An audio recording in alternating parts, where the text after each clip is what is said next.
नमस्कार दोस्तों आम तौर पर आप या मैं अपने विचारधारा की वजह से, अपने किसी पॉलिटिकल लीडिंग या आइडियोलॉजी की वजह से अपने दोस्तों से, अपने रिश्तेदारों से, यहाँ तक कि अपने घर वालों से लड़ लेते हैं। कई बार तो लोग अपने व्हाट्सएप ग्रुप्स को एग्जिट कर देते हैं क्योंकि आपके और आपके दोस्तों की जो आइडियोलॉजी है या फिर जो थॉट प्रोसेस है वो एक दूसरे से बिल्कुल अलग है। हम घंटों घंटे, महीनों महीने एक दूसरे से इसलिए बात नहीं करते हैं अपने आइडियोलॉजी की वजह से। लेकिन जिस आइडियोलॉजी के लिए आप अपनों से लड़ लेते हैं, क्या उतने ही कट्टर तरीके से वो नेता अपने आइडियोलॉजी को मानते हैं? आज मैं आपके सामने एनसीपी प्रमुख शरद पवार और उनके जो भतीजे हैं अजित पवार, उनकी कहानी बताऊंगा और आपको समझाऊंगा कि जिस आइडियोलॉजी को लेकर हम आपस में लड़ते रहते हैं वो इनके लिए केवल एक तरीका है आपको इमोशनल कर वोट लेने का और बाद में सत्ता में बने रहने का। उसी अजित पवार की मैं बात करूंगा जिन्होंने 2023 में न केवल पार्टी को बल्कि परिवार को भी तोड़ दिया था। आगे जाकर ये एक दूसरे के खिलाफ चुनाव भी लड़ते नजर आए और 2.5 साल के बाद ऐसा लगता है कि सब चंगासी है। गौतम अदानी के साथ ये सभी एक स्टेज पर नजर आते हैं। सुप्रिया सुळे गौतम अदानी को अपना भाई कहती हैं। आपका और इस परिवार का मेरे ख्याल से 30 सालों का प्यार का रिश्ता रहा है। माझ्यासाठी गौतम भाई आणि प्रीती भाभी एक मोठा भाऊ आणि वहिनींसारखे आहेत। गौतम अदानी शरद पवार को अपना मेंटोर कहते हैं और तो और अजित पवार की ओर से यह ऐलान किया गया है कि अब पिंपरी चिंचवड़ में और पुणे में एनसीपी अजित पवार और एनसीपी शरद पवार साथ में चुनाव लड़ेंगे भारतीय जनता पार्टी को हराने के लिए। वही भारतीय जनता पार्टी जिसके साथ अजित पवार सत्ता में मौजूद हैं।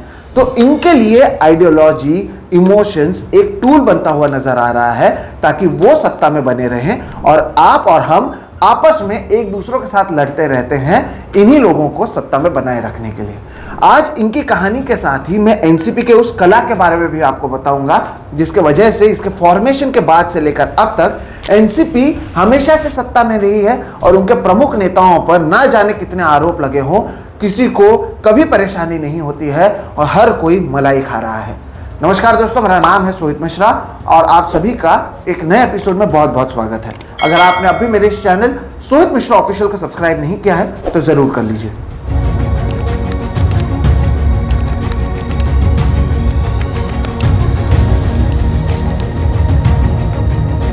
दोस्तों एक मराठी फिल्म है, फिल्म का नाम है झेंडा।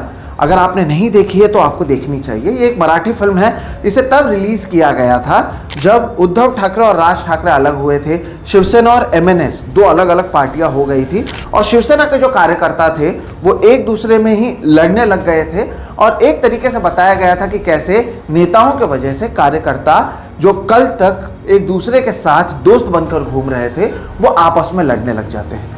मुझे लगता है कि ये जो झेंडा फिल्म है ये अब हर किसी को देखना चाहिए क्योंकि 2025 के अंत में वैसा ही कुछ फिर से हुआ है, लेकिन इस बार एनसीपी के खेमे में हुआ है।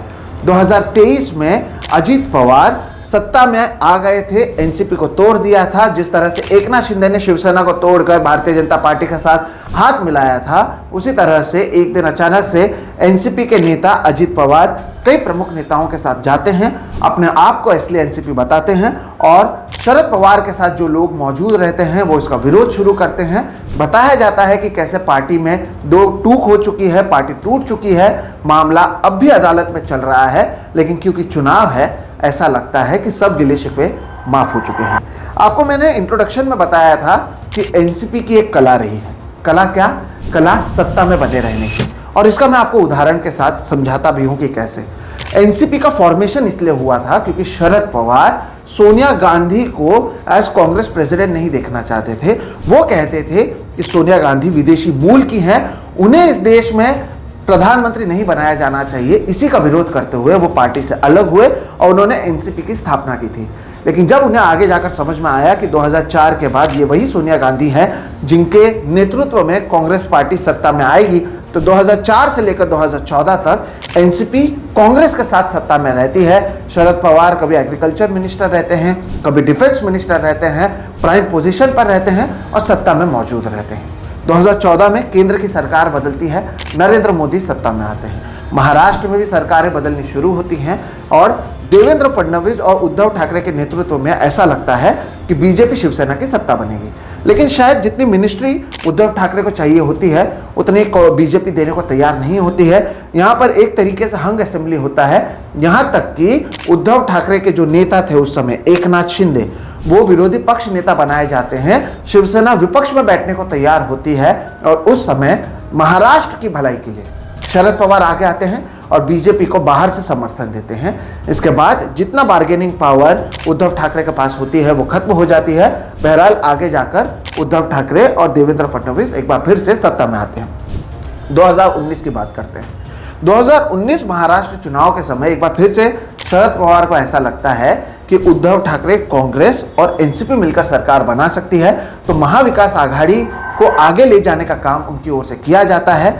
फिर से वो सरकार बनाते हैं और यहाँ पर 2.5 साल तक राज करते हैं। हालांकि क्योंकि सीट शेयरिंग का मुद्दा चलता होता है, आपको याद होगा तब भी वो समय था जब अजित पवार अचानक से सुबह 6 बजे जाते हैं, उप मुख्यमंत्री पद की शपथ ले लेते हैं, लेकिन शाम तक वो वापस आ जाते हैं और इतनी बड़ी एक तरीके से अपनी ही पार्टी के साथ गद्दारी करने के बावजूद उन्हें फिर से प्लम पोजीशन जो है फाइनेंस मिनिस्टर का दिया जाता है।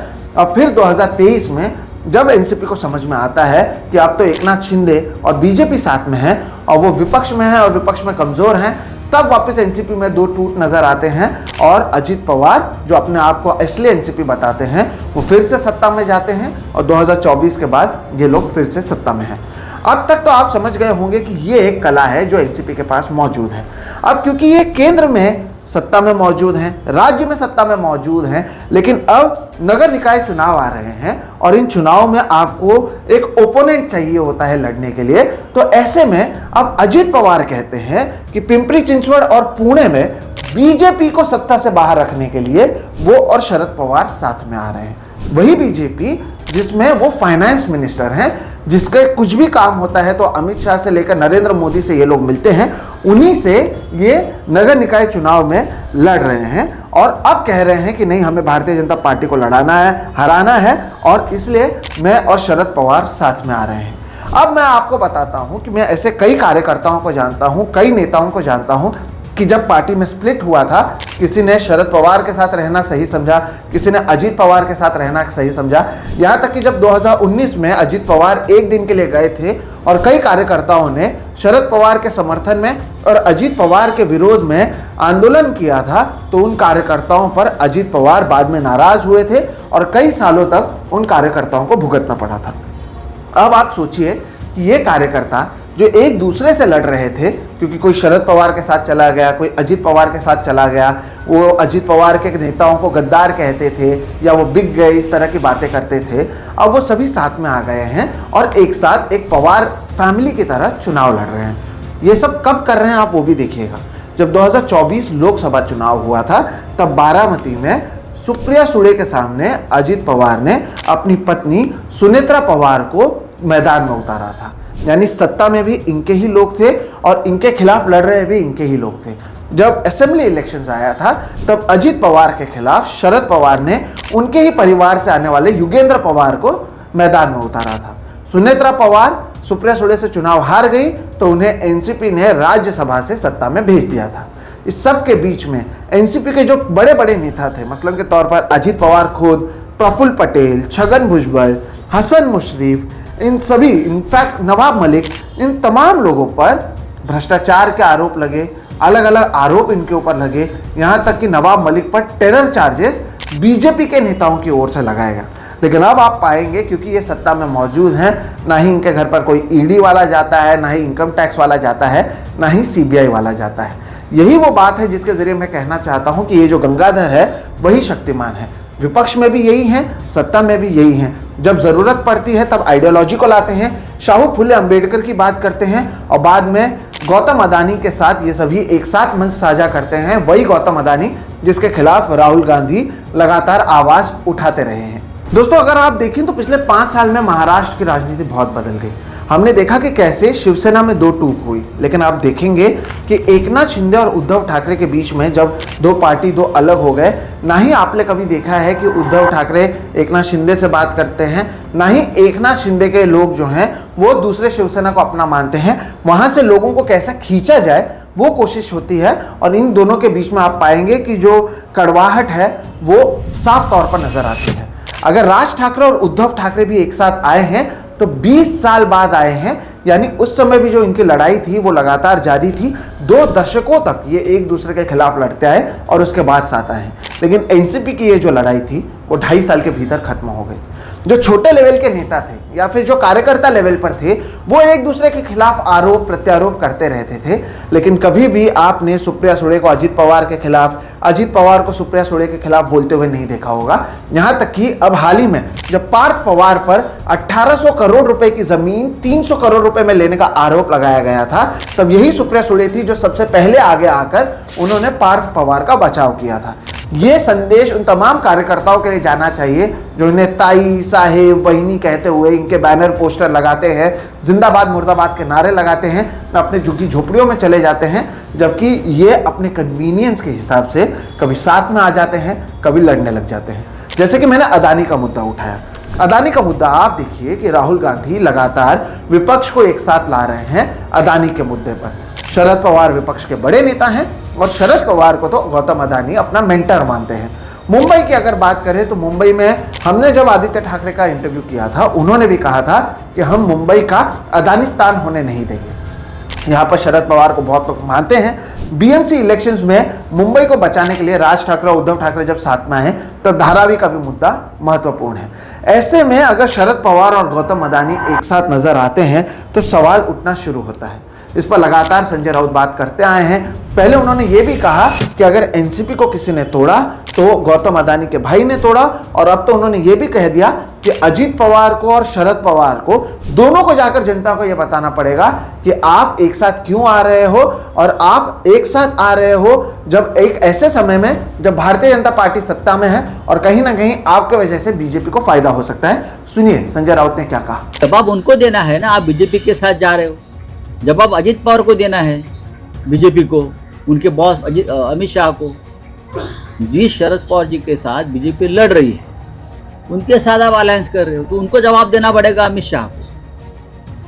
हाँ, और जिस बीजेपी के साथ आपका विरोध रहा हमेशा, तो एनसीपी बीजेपी के साथ जा रही है, तो जवाब देना पड़ेगा पवार साहब को। आप उनसे सवाल पूछिए। तो दोस्तों, ये जो फैमिली डिस्प्यूट को पार्टी डिस्प्यूट बोला जाता है और कन्वीनियंस के हिसाब से साथ में आया जाता है, तो उसका जो असर होता है वो प्रशांत जगताप जैसे नेताओं पर होता है। प्रशांत जगताप एनसीपी के नेता थे, पुणे से आते हैं, और लगातार जब पार्टी टूट गई थी और सब मलाई खाने के लिए सत्ता में जा रहे थे, जिनके ऊपर तमाम आरोप लगे थे, वो शरद पवार के साथ लगातार बने हुए थे। लेकिन अब जब देखा जा रहा है कि दोनों एनसीपी साथ में आ रही हैं, तो उन्हें ऐसा लगा कि अरे ये क्या हो रहा है, हम जिनके खिलाफ लड़ रहे थे वही अचानक से एक साथ आ रहे हैं। और अब प्रशांत जगताप ने जो है एनसीपी से अलग हो गए और कांग्रेस का हाथ उन्होंने थाम लिया है। तो अगर आप देखेंगे कि एक के बाद एक जितने उदाहरण आते हैं, कभी ये शुगर फैक्ट्री में एक साथ मिलते हैं, कभी किसी के शादी में एक साथ मिलते हैं, कभी अपने ही लोगों को एक दूसरे के खिलाफ लड़ाते हैं ताकि अगर सत्ता में आए तो भी इनका ही आदमी आएगा, हारेंगे तो भी इनका ही आदमी या रिश्तेदार है जो दूसरी तरफ मौजूद है, और जो स्थानीय लेवल पर जो लोग हैं वो एक दूसरे के कट्टर दुश्मन बन जाते हैं। गौतम अदानी के साथ इनकी दोस्ती के बारे में क्या राहुल गांधी को पता नहीं है? ऐसे में राहुल गांधी इसके बारे में क्या सोचते हैं, यह महत्वपूर्ण होगा। उद्धव ठाकरे से लेकर आदित्य ठाकरे जो लगातार मुंबई में धारावी का मुद्दा उठाते रहे हैं, क्या वो अब भी शरद पवार को लेकर आने वाले चुनाव में लड़ेंगे? ये भी देखना महत्वपूर्ण होगा, क्योंकि अगर आप शरद पवार और अजित पवार एक साथ आ रहे हैं और आप उनके साथ मिलकर चुनाव लड़ते हैं, यानी डायरेक्टली इनडायरेक्टली आप बीजेपी के साथ मिलकर चुनाव लड़ रहे हैं। क्योंकि याद रखिए, महाविकास आघाड़ी को तोड़ने की कोशिश सबसे पहले एकनाथ शिंदे ने नहीं, अजित पवार ने की थी, वो भी तब जब महाविकास आघाड़ी बनाई जा रही थी और सुबह सुबह 6 बजे जाकर उन्होंने शपथ लेने की कोशिश की थी। हालांकि उस समय वो असफल रहे, लेकिन ना ही उन्होंने महाविकास आघाड़ी को तोड़ा। महाराष्ट्र में भारतीय जनता पार्टी फिर से सत्ता में आई, शिवसेना ऐसी टूटी कि एकनाथ शिंदे सब कुछ ले गए और हर बार उद्धव ठाकरे को लड़ना पड़ रहा है अपने अस्तित्व के लिए।